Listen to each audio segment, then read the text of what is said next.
வணக்கம் வியூவர்ஸ், வாழ்த்துக்களுடன் உங்களில் ஒருவரான சாந்தி ஃபுட் கிச்சன். இன்னைக்கு என்ன செய்யலாம்னு பார்க்கலாம் வாங்க. டொட்டோடாயின் பன்னீர் வச்சு 65 செய்யலாம் வாங்க. அதுக்கு முதல்ல மாவு கலந்துக்கலாம். சோள மாவு, கார்ன்ஃப்ளவர் மாவு 3 ஸ்பூனு, இது 2 ஸ்பூன் அரிசி மாவு, இது வந்து மிளகாய் தூள் ஒரு ஸ்பூன் நிறைய போட்டிருக்கேன், இது மிளகுத்தூள், இது தேவையான உப்பு, இது மஞ்சப்பொடி, அடுத்தது இஞ்சி பூண்டு பேஸ்ட்டு புரிஞ்சுக்கலாம்.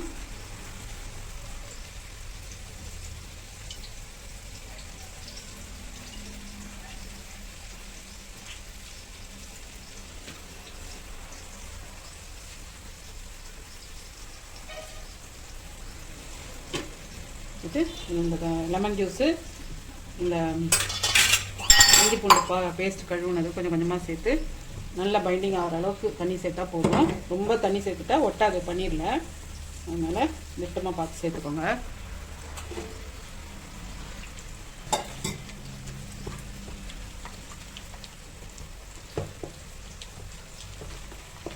இந்த பன்னீரை சேர்த்துக்கலாம். நல்லா இந்த மாதிரி வாஷ் பண்ணி கியூபாக கட் பண்ணி வச்சுருக்கோம். இதை நல்லா சேர்த்துட்டு கொஞ்ச நாள் ஊற வச்சிடலாம்.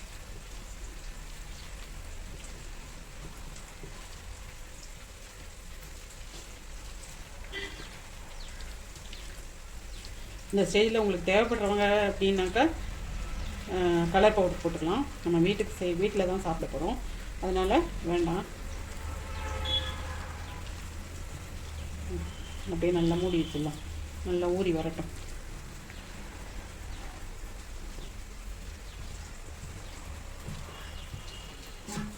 இப்படி மூடி வச்சிடலாங்க. சூப்பராக பைண்ட் ஆகிருக்கு, நல்லா கோட் ஆகிருக்கு. இதை வந்து எண்ணெயும் காஞ்சிடுச்சு, போட்டு எடுத்துக்கலாம்.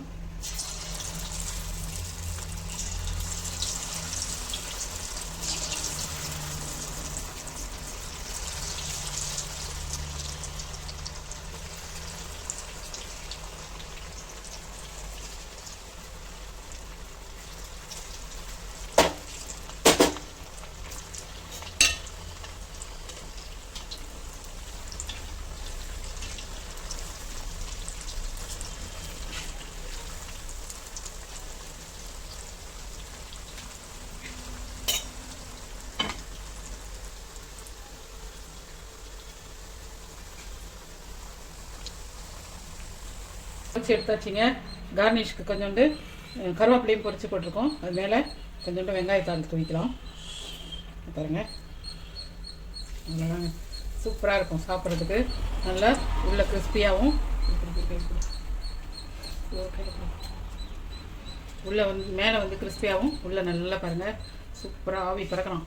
சூப்பராக சாஃப்டாக வெளில வந்திருக்கு. நீங்களும் செஞ்சு பாருங்கள். உங்கள் ஃபீட்பேக்கை சொல்லுங்கள், ஷேர் பண்ணுங்கள், லைக் பண்ணுங்கள், கமெண்ட் பண்ணுங்கள்.